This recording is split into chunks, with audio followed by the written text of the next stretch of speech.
Everyone, welcome back. आज ये video जो होने वाला है ये थोड़ा सा डिफरेंट है बिकॉज मैं इसमें शेयर करूंगी अपना रीसेंट एक्सपीरियंस जो मैंने यहाँ कनाडा में कैलगरी में इमरजेंसी में मुझे जो हुआ। हो गया इस बात को ऑलमोस्ट एक डेढ़ महीना। बट हुआ ये कि जब हम लोग आए थे अपने लास वेगस के ट्रिप से और उसके एक वीक के बाद मुझे रात को ऑलमोस्ट 1 बजे के आसपास पेन हुआ बैक में और जिसकी वजह से मैं उठ गई। फिर मुझे समझ नहीं आ रहा था कि क्यों हुआ। मुझे लगा हम लोग इतना चले हैं शायद उसकी वजह से हो रहा है। बट देन वो पेन कम हो गया और फिर और 5-10 मिनट के बाद वो फिर से आने लगा।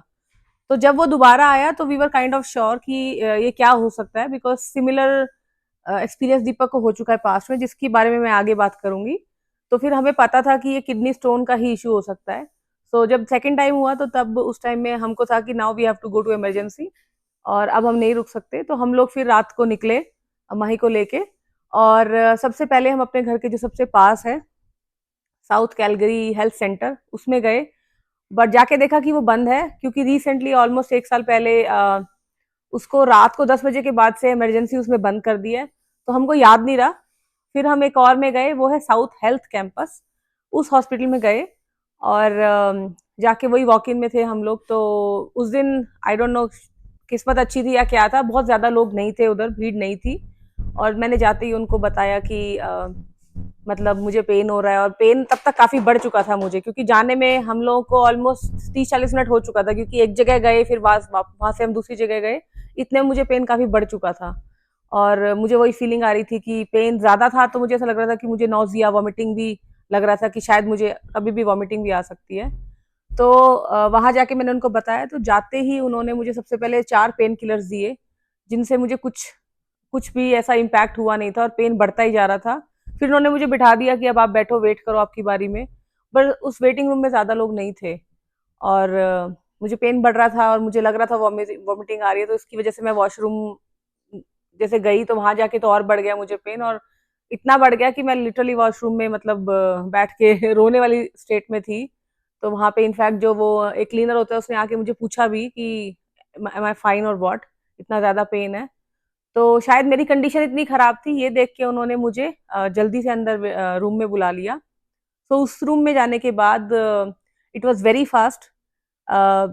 हमने सुना है कनाडा में हेल्थ केयर के बारे में बहुत कुछ सुना है जो कि स्टोरीज भी सच है, नेगेटिव स्टोरी सुनी है हमने। तो दैट वाज पर्टिकुलर डे शायद जिस दिन भीड़ कम थी। तो उन्होंने मुझे बुलाया, एक डॉक्टर आया, एक एशियन डॉक्टर ही था और उसने आके सबसे पहले मुझे अल्ट्रासाउंड किया और अल्ट्रासाउंड करते ही उसने मुझे बता दिया था कि भाई इट्स अ स्टोन और वो निकल रहा है आपका। और देन उसके बाद उन्होंने मुझे भेज दिया सीटी स्कैन के लिए। यस। तो सीटी स्कैन वाले रूम में उन्होंने भेजा तो एक केयर टेकर आया, वो मुझे वो जो चेयर होती है उस पर बिठा के लेके गया। देन रूम के आगे जाके उसने मुझे छोड़ दिया। पर तब तक मुझे पेन था, मुझे बहुत ज्यादा पेन था। और देन देयर वाज नोबडी जहाँ पे मैं उस सीटी स्कैन के रूम के बाहर खड़ी थी, बैठी हुई थी चेयर पे।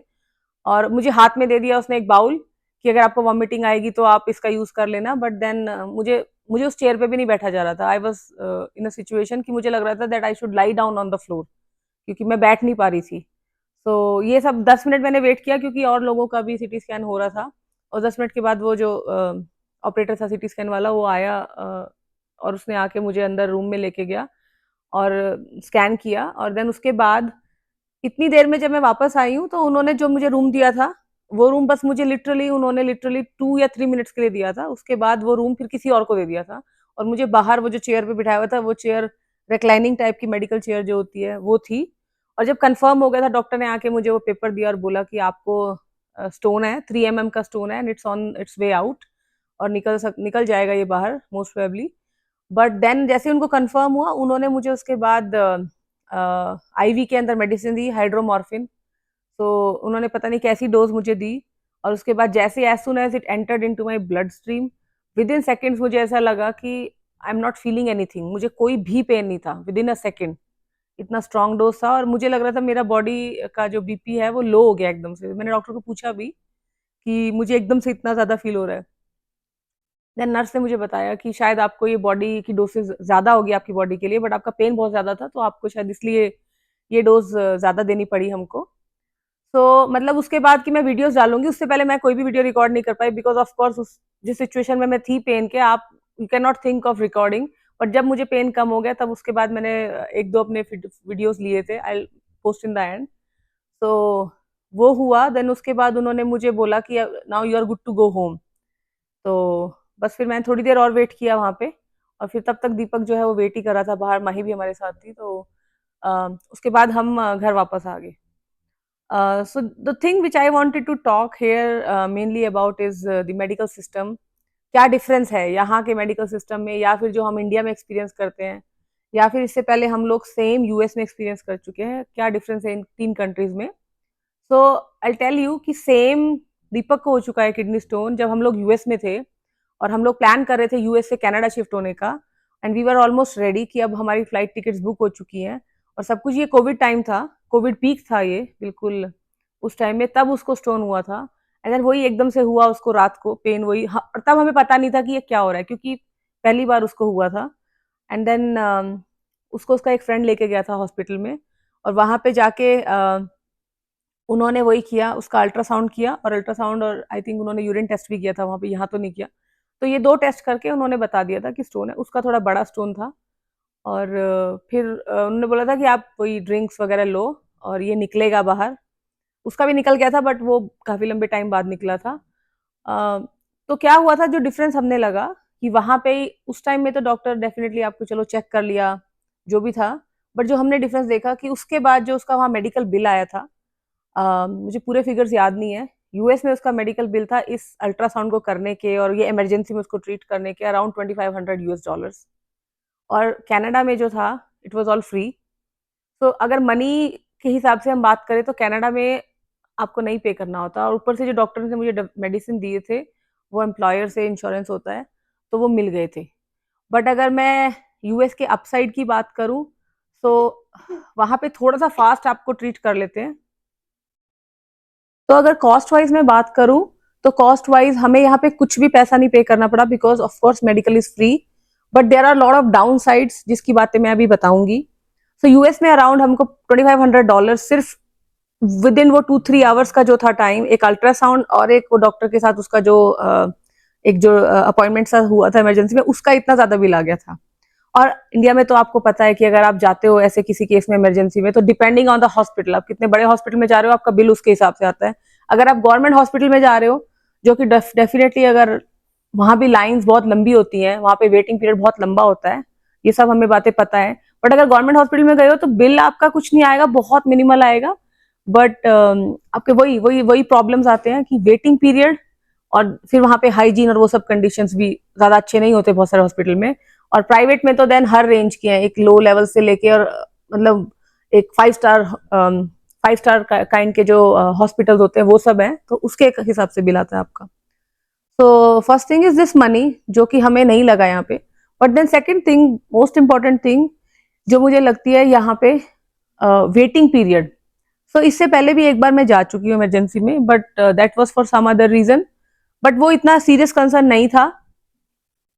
उसमें इतना लंबा वेटिंग पीरियड था, लाइक देयर वर उस टाइम बहुत सारे लोग थे, हम कोविड में गए थे, और मतलब 6 घंटे मुझे इमरजेंसी में वेट करना पड़ा था ट्रायज। उसके बाद मेरी ट्रायज कॉल आई थी, 6 आवर्स वेट करना, मतलब तब तक मुझे ना मेरा पेट का दर्द ठीक हो गया था 6 आवर्स के अंदर अंदर। तो ये जो वेटिंग पीरियड है ये बहुत लॉन्ग है यहाँ पे। अगर आप किसी लाइफ थ्रेटनिंग सिचुएशन में हो तो तभी वो आपको वेटिंग पीरियड, उस वेटिंग टाइम को शॉर्ट करेंगे और आपको अंदर लेंगे, जैसा उन्होंने मुझे शायद इसलिए जल्दी अंदर लिया था because it was like pain was severe, they could see on my face because I was crying so hard. और अदरवाइज आप अगर किसी और चीजों में लगे, जब तक उनको नहीं लगेगा कि ये लाइफ थ्रेटनिंग नहीं है, तब तक वो आपको फिर ट्रायज में जैसे नॉर्मल में आपका आएगा 4 से 5 घंटे लगेंगे, वो टाइम लगता है। तो दैट इज वेरी कंसर्निंग, क्योंकि मतलब एक फर्स्ट वर्ल्ड कंट्री में आप ये एक्सपेक्ट करते हो कि मेडिकल सिस्टम आपका अच्छा होगा और एक्सेसिबल होगा, वो चीज यहाँ पे उतनी नहीं है मुझे।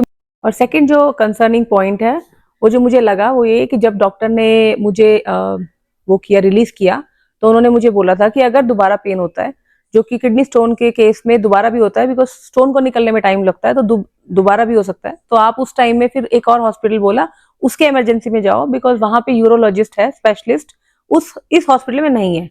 द थिंग इज जिस हॉस्पिटल में मैं गई थी वो कैलगरी में बिल्कुल नया हॉस्पिटल बना है और काफी बड़ा बना है, और अगर उसमें भी स्पेशलिस्ट नहीं है, तो ये एक कंसर्निंग पॉइंट है, बिकॉज कैलगरी जो है वो एक छोटा शहर नहीं है.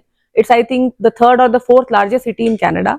और अगर इतने बड़े सिटी के अंदर स्पेशलिस्ट की प्रॉब्लम है, तो वी कैन वेल इमेजिन कि छोटे शहर और गाँव कस्बों में क्या कितनी ज्यादा प्रॉब्लम होगी. सो ये इतनी टेरिबल सिचुएशन है कि लोगों को, गॉड फॉरबिड, अगर हेल्थ में कुछ ऐसा कंसर्न आता है, जब उनको स्पेशलिस्ट के पास जाना पड़ता है, तो वेट टाइम जो स्पेशलिस्ट के हैं वो 6 months 1 year तक है.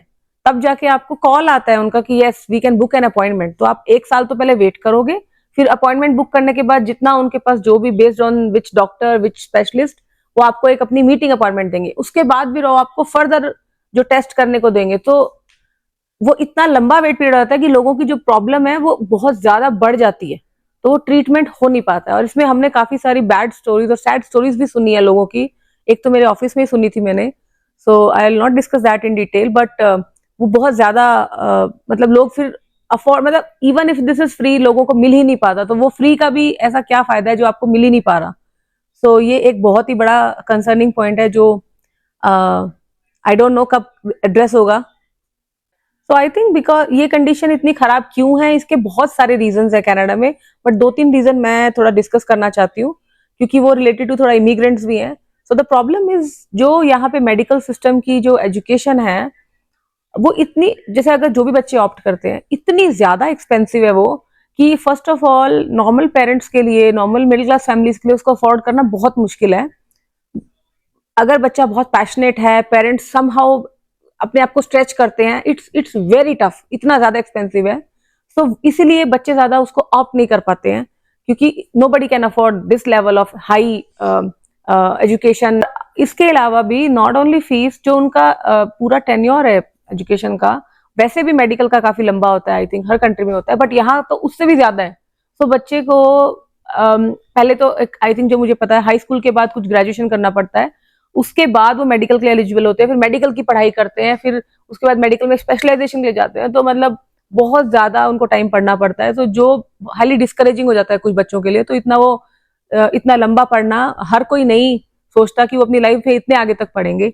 नेवर माइंड, ये यहाँ के मेडिकल सिस्टम की प्रॉब्लम है. दूसरा प्रॉब्लम जो है, जो लोग ये इमिग्रेंट्स को बुलाते हैं, स्पेसिफिकली जो रिसेंटली पिछले 5-6 साल में लोग आए हैं और जिस एक्सप्रेस एंट्री के थ्रू आए हैं, और उसमें उनका आने का रीजन यही था because they are like medical professionals, और उनके डिग्रीज और उन सबको वैल्यू करके इन्होंने उनको कनाडा में बुलाया है.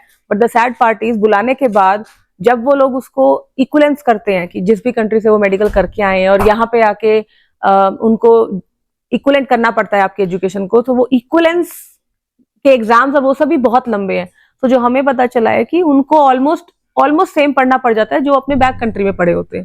So this is very very difficult for people, because already आप 5-10 साल अपने कंट्री में लगा चुके हो उस चीज में. कई लोग तो प्रैक्टिस करते होते हैं जो छोड़ के आते हैं, उसके बाद आके फिर से वो करना, मतलब इतना पैशन बहुत ज्यादा डिफिकल्ट है. तो लोग, मतलब अनफॉर्चुनेटली, मतलब इतने हाईली स्किल्ड पीपल अपने करियर्स को चेंज कर देते हैं, जो कि I mean you are taking the skill from other countries, जो आपको एक्चुअली चाहिए, आपके यहाँ पे नहीं है. और आने के बाद the system is so bad, इतना खराब सिस्टम कर दिया है कि वो लोग डिस्करेज होके फील्ड छोड़ के दूसरे फील्ड्स में जा रहे हैं.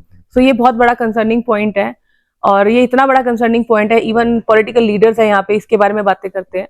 सो ये भी है. Other than that there are several other reasons कि यहाँ मेडिकल सिस्टम में क्यों इतने सारे प्रॉब्लम्स है. आई will not go into that, but ये इमिग्रेंट रिलेटेड इश्यूज थे, सो इसलिए मैंने बताए हैं. This time we were lucky, कि lucky or unlucky I would say, because I mean nobody wants to go to emergency, but जो भी है हमें ट्रीटमेंट मिल गया. But of course situation is not really good. Of course यहाँ पे ऐसा भी हो जाता है कि भाई आपको बहुत लंबा लंबा वेट करना पड़ता है. और जो मैंने सुना है ब्रैम्पटन और टोरंटो साइड में, तो ये भी, ब्रैम्पटन, टोरंटो, वैंकूवर साइड में तो लोगों को घंटे नहीं डेज वेट करना पड़ता है इमरजेंसी में. सो इट्स दैट बैड, लोगों को फैमिली डॉक्टर्स नहीं मिलते हैं. सो या बस इस वीडियो को बनाने का मेरा यही रीजन था, दैट हम लोग वीडियोस बहुत देखते हैं कि good side of these countries, but then there are definitely some negative sides जो आपको पता होने चाहिए. जो हर कंट्री के अपने चैलेंजेस होते हैं, यहाँ के भी हैं, ऐसे और भी काफी सारे चैलेंजेस हैं. ये मेरा पर्सनल एक्सपीरियंस था, I wanted to share with you. आपको कैसा लगा प्लीज कमेंट डाउन बिलो.